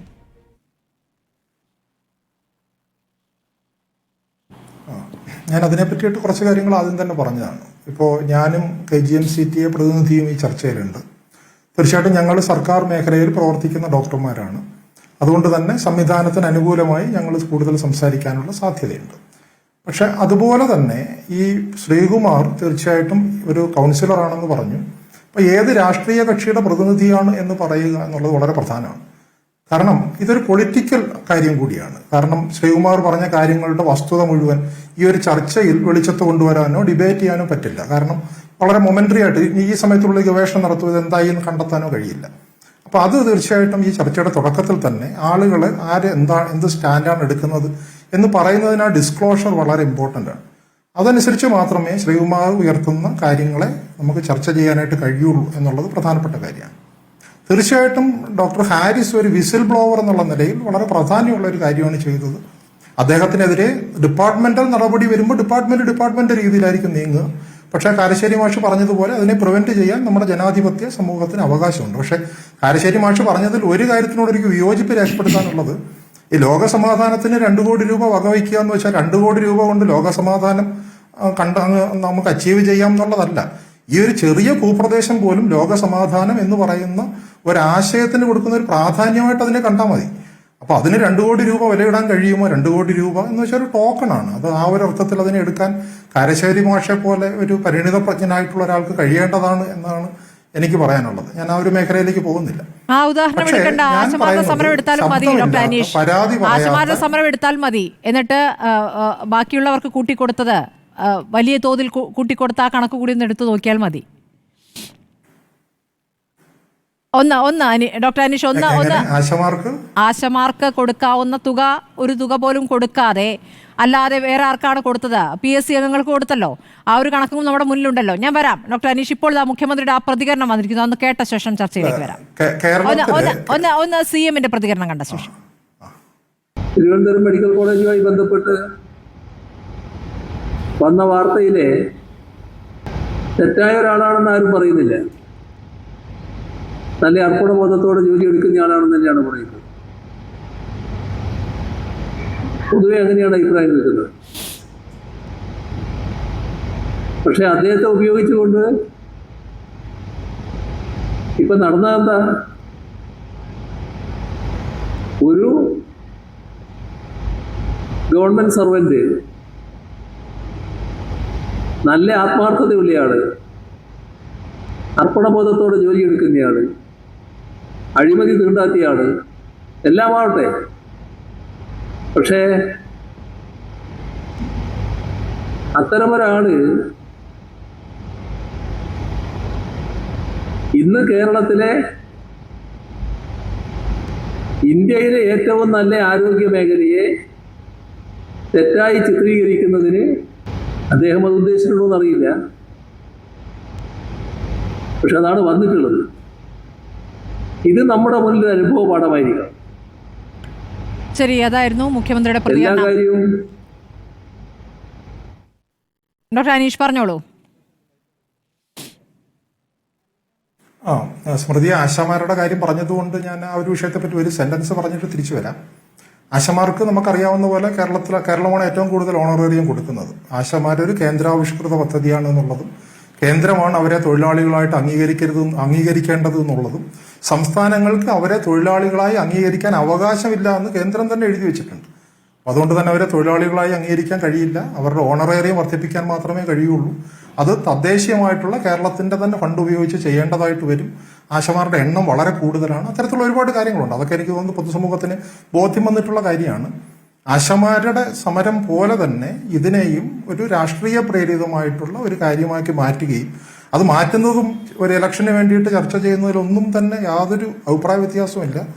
പക്ഷേ കേരളത്തിലെ സാധാരണക്കാരന്റെ അത്താണിയായിട്ടുള്ള പൊതുജനാരോഗ്യ സംവിധാനത്തിനെ, പ്രത്യേകിച്ചും ഉയർന്ന ചികിത്സാ ചെലവ് കുറച്ചെങ്കിലും ചെലവ് കുറച്ച് ചെയ്യാൻ കഴിയുന്ന സംവിധാനത്തിനെ കരുതേച്ച് കാണിച്ച് ഇല്ലാത്ത പണം മുടക്കി ഈ സ്വകാര്യ ആശുപത്രിയിലേക്ക് ആളുകളെ തള്ളിവിടുന്ന രീതിയിലേക്ക്, സ്വകാര്യ ആശുപത്രിയിലേക്ക് പോകാൻ കഴിയുന്നവരെ കുറിച്ചല്ല നമ്മൾ ചർച്ച ചെയ്യുന്നത് ഡോക്ടർ അനീഷ്. പോകാൻ കഴിയാത്തവരെ കുറിച്ചാണ്, അവിടേക്ക് പോകാൻ നിവൃത്തിയില്ലാത്തവരെ കുറിച്ചാണ് നമ്മൾ ചർച്ച ചെയ്യുന്നത്.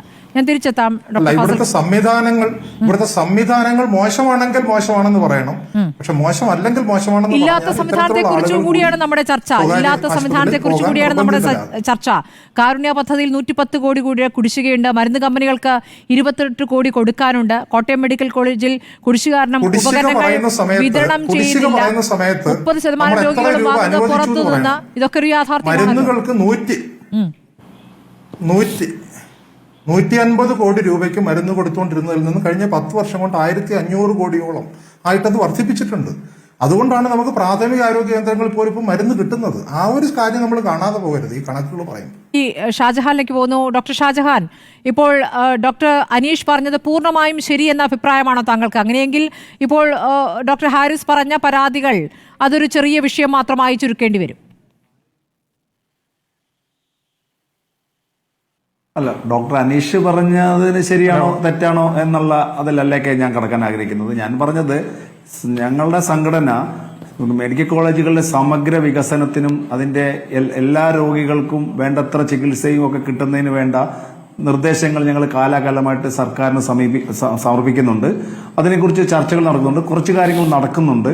അപ്പം എനിക്ക് പറയാനുള്ളത്, KGMCTയുടെ പേരിൽ എനിക്ക് പറയാനുള്ളത്, ഇത് ഒരു ഒറ്റപ്പെട്ട സംഭവമായി കാണാതിരിക്കുന്നതിനുപരി നമ്മുടെ സംസ്ഥാനത്തെ സർക്കാർ മെഡിക്കൽ കോളേജുകളിലെ മൊത്തം സ്ഥിതി ഒന്ന് പുനരവലോകനം ചെയ്യാനുള്ള ഒരു സാധ്യതയായിട്ട് നമ്മൾ ഇതിനെ ഡോക്ടർ ഫസൽ ഗഫൂർ ഒന്ന് ചുരുക്കി ഒറ്റഭയത്തിൽ പറയാം. ഒരു കാര്യം പറയാം, ഗവൺമെൻറ് ഡോക്ടർമാർ എപ്പോഴും ഭരണ സംവിധാനത്തിൻ്റെ ഭീഷണിയിലാണ്. കാരശ്ശേരി മാസ്ക് അറിയാം, 30 കൊല്ലങ്ങൾക്ക് മുമ്പ് ഞങ്ങളുടെ സമുദായത്തിലെ മതമൗലികവാദികളുടെ ഏറ്റുമുട്ടിയത് കൊണ്ട് എൻ്റെ ഫാദർ പ്രൊഫസറായിരുന്ന കാലിക്കറ്റിൽ നിന്ന് കോട്ടയത്തേക്കും പിന്നീട് അങ്ങോട്ട് തിരുവനന്തപുരത്തേക്കൊക്കെ ട്രാൻസ്ഫർ ചെയ്തുകൊണ്ടിരുന്നത്. അദ്ദേഹം രാജിവെച്ച് പോയി. അപ്പോൾ തീർച്ചയായിട്ടും ഗവൺമെൻറ് ഡോക്ടർമാർ എപ്പോഴും സംവിധാനത്തിൻ്റെ, ഏത് സംവിധാനമായാലും ഏത് പാർട്ടി ആയാലും വേണ്ടില്ല, ഒരു ഭീഷണിക്കുള്ളിൽ ജീവിക്കുന്നവരാണ്. അതുകൊണ്ടാണ് അവർ സൂക്ഷിച്ച് സംസാരിക്കണം എന്ന് പറഞ്ഞത്. ആ ഒരു സംഭവം എനിക്ക് തോന്നുന്നില്ല ഡോക്ടർ ഹാരിസിനെതിരായിട്ട് അത്തരത്തിലൊരു നടപടി ഉണ്ടാവും ഞാൻ വിശ്വസിക്കുന്നില്ല. ഇനി കൂടി ഒന്നൊരു വാണിംഗ് കൊടുക്കലുണ്ടാവുള്ളൂ. ശരി, നമ്മുടെ സമയം കഴിഞ്ഞുകൊണ്ടാണ്. ഡോക്ടർ അനീഷ് വളരെയധികം നന്ദി. ഒപ്പം doctor Fazal Gafoor, doctor PS Shahjahan, doctor MN Karassery, GS Sreekumar.